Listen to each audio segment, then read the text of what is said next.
Pull up in motorcades, I got a show today. It's all I'm trying to do, hustle and motivate. Choppers a throwaway, hustle the overweight. That's why they follow me, They think I know the way, 'cause I took control of things. Hey guys, hope you're doing good. I wanted to change up the scenery with all the content that I've been putting out.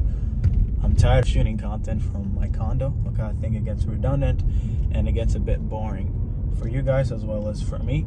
So I wanted to start a car series. Okay, I love driving, so I thought I'd start a series where I shoot videos in my car and take you guys on a drive with me. So this car series will be based around the lessons that I've learned from generating my first $500,000 online. Okay, so if you don't know me, I run clientacquisition.io, a consulting business that specializes in helping other service providers, agency coaches, and consultants scale. How do we do that? Well, essentially what we focus on is coming into your business, looking at your offer.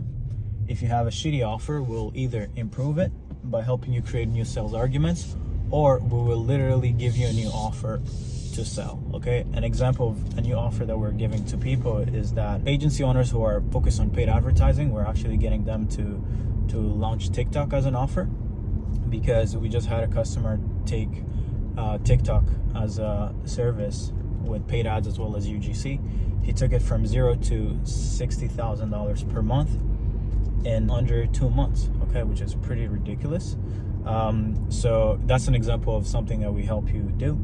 And then once we have a really good offer that we believe can scale, then we will actually focus on building your client acquisition systems. Okay, we'll launch new outreach channels as well as install virtual assistants that we train personally, and personalized video makers, and then who can actually manage your system. You come to us, we build a new offer or we improve what you already have, and then we build systems as well as people. So we build a growth team for you to manage that system. Okay, so we literally remove you from your client acquisition. Okay, so that's what we specialize. We help you out an extra $50,000 to $100,000 per month, depending on how big you want to take it. We hit $500,000 on Stripe a month and a half ago, or maybe 2 months ago, but we had already collected over $500,000 if you include other channels. Okay, like maybe PayPal, Wise, bank transfers. We've hit already $500,000.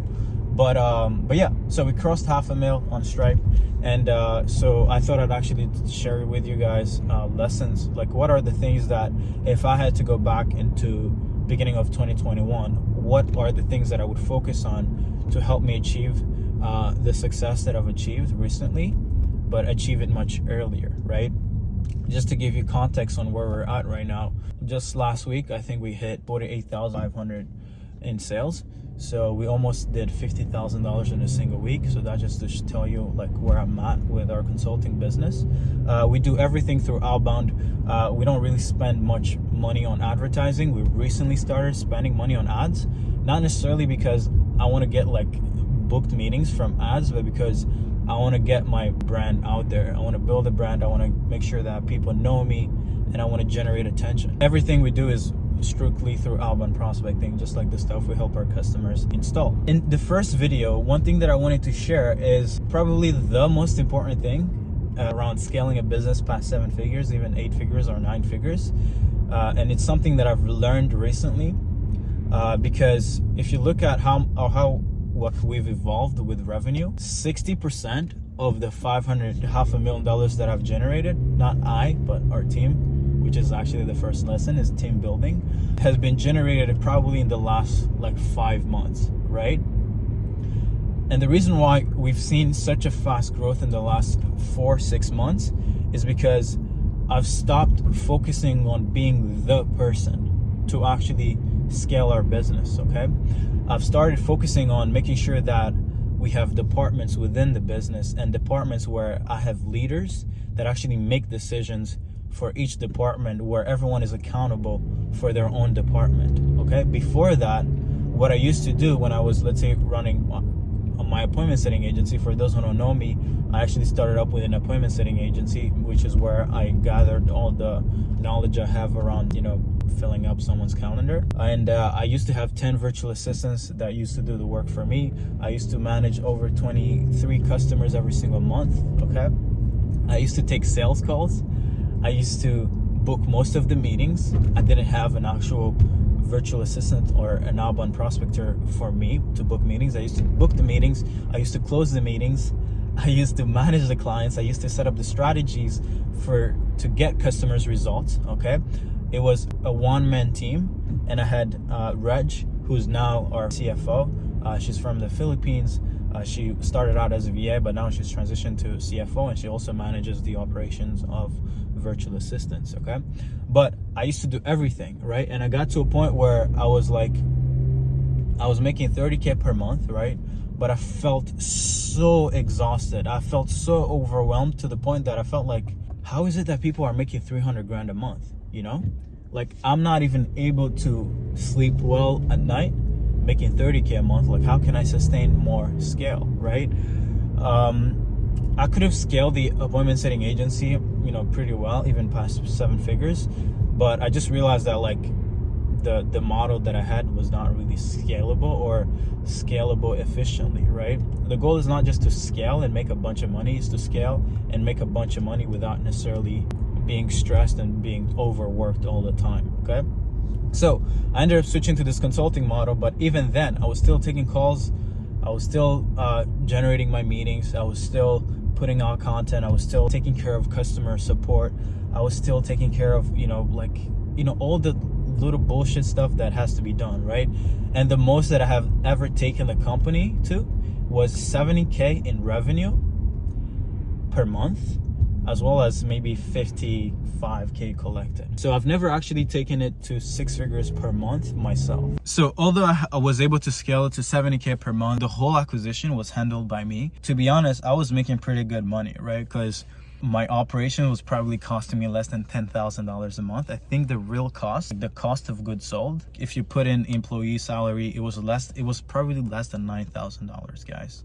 Imagine making 70K every month and your expenses are 9 grand. That's insane, right? But my goal personally has never been to just make a lot of money. It has been to build something that's really big, okay? Because making money, the difference between making 25K a month and 50K, 100K or more profit is not much. Your life doesn't really change much, okay? So the mistake that most people do is that they set their goal to be like maybe 10, 20K. The issue when you set that small of a goal is that you never make sense of actually hiring people, because hiring people takes a lot of money. The scarcity that you grew up in, so most people who get in business, they want to do it because they'd like to free up themselves. They'd like to be financially free. So when you start making that 10K, 20K a month or 30K a month, then your mind goes into conservation mode.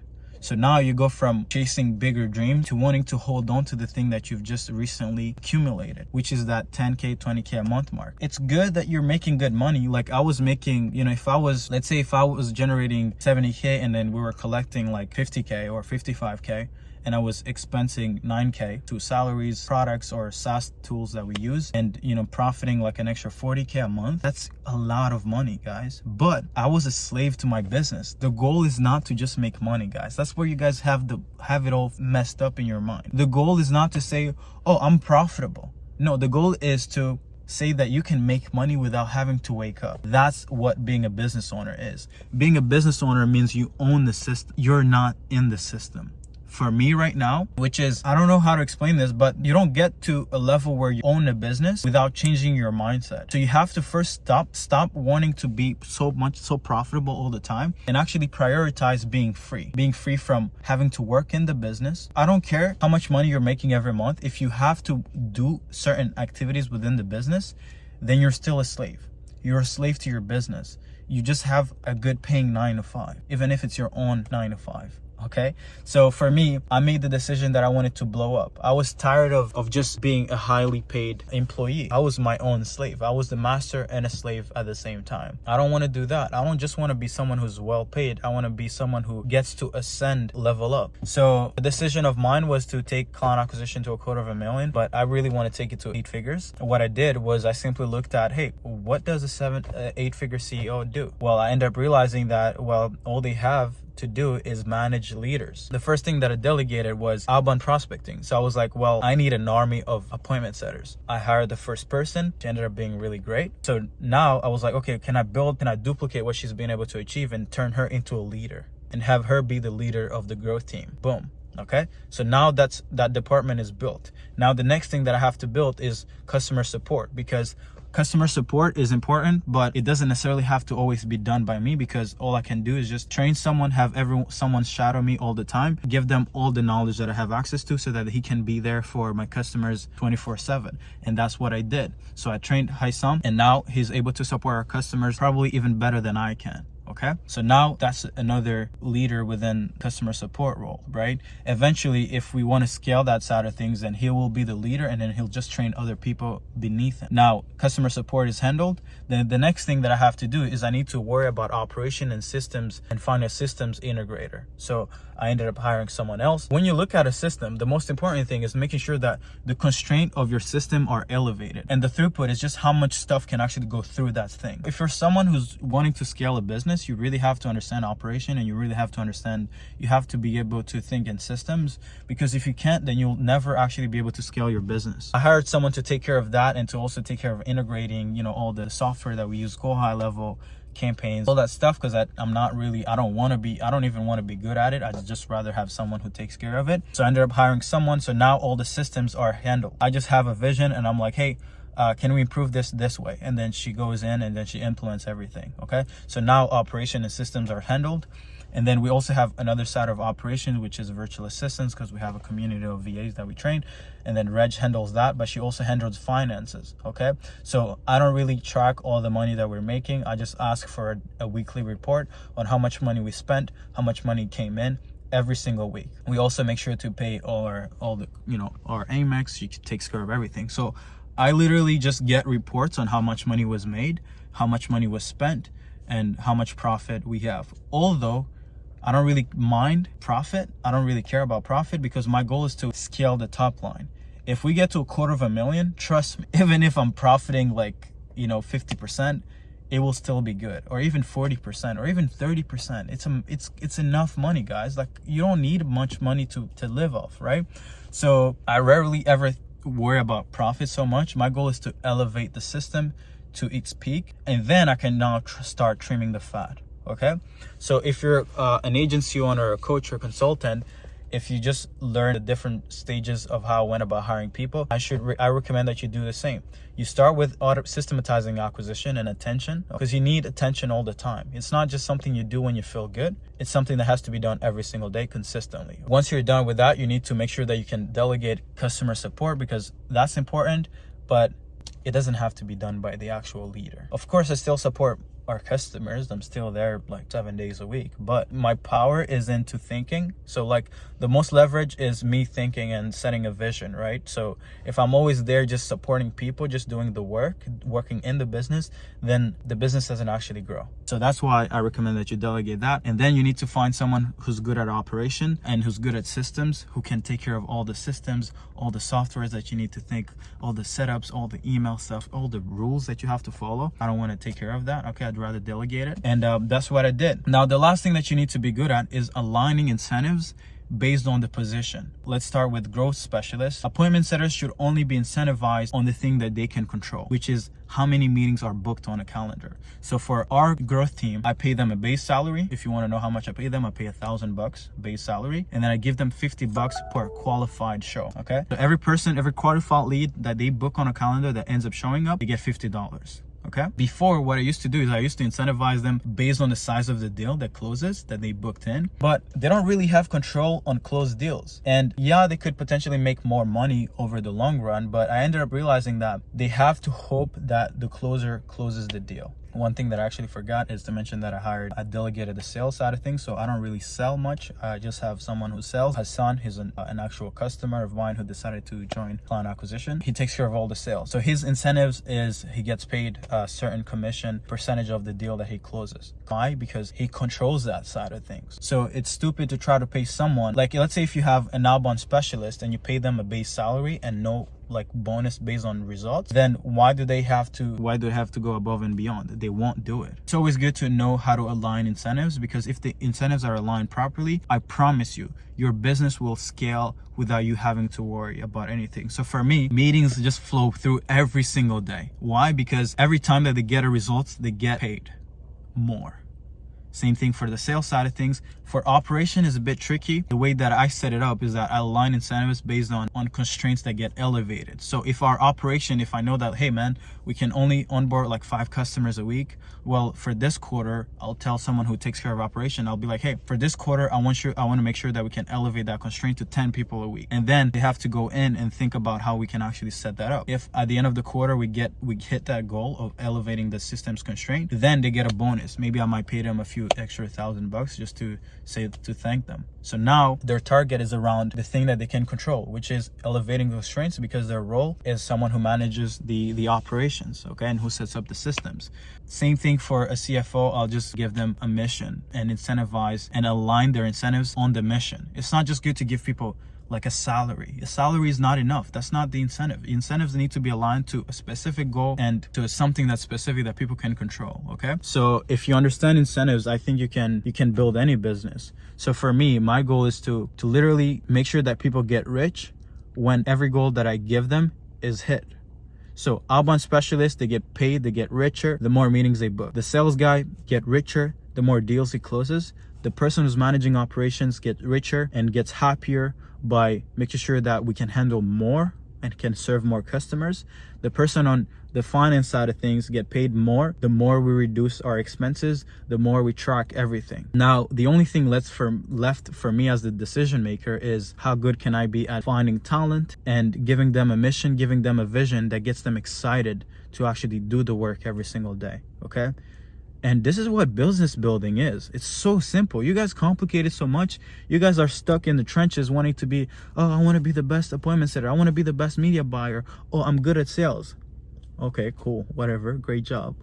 Like, okay, cool, perfect. That's all there is to being a business owner. It's like you have to transition from being someone who does the thing well to someone who builds a team that can do the things well. You need to be good at motivating them, attracting people, because the number one mistake that I see, that I personally think I have an advantage over other people, is that you guys can't attract anyone because no one knows you, right?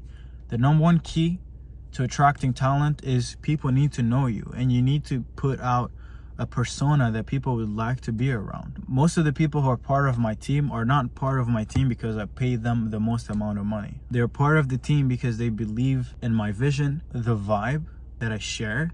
They like being around me. So if you can't make people come to you, then you're also going to have a hard time finding employees, because every time that you're not paying anyone well, they'll just leave or they'll just get stolen by some other company. So make sure you're someone who's actually cool, okay? Like, that's the number one thing. Just be cool. Be someone who vibrates at a different frequency. Make sure that people know you. If nobody knows you, who's going to come work for your business? No one, okay? So yeah, that's my advice. That's how I believe that, you know, you ascend from being a 6-figure earner, 7-figure earner, and ascend into owning a business that can cash flow $1 million a month or more. So yeah, that's it for the first lesson. I think it was a bit too long. I'm gonna try to condense it next time. Yeah, guys, that's all there is about being a business owner. You know, I think I'm starting to transition to being more of a decision maker and more of a business owner lately. So hopefully you guys found this video helpful. Please ascend to the next level and become a business owner. Start worrying too much about profit. Make sure you can build something big. Make sure other people can win within your machine, within your mechanism. And yeah, take care of the people you love, guys. Bye-bye.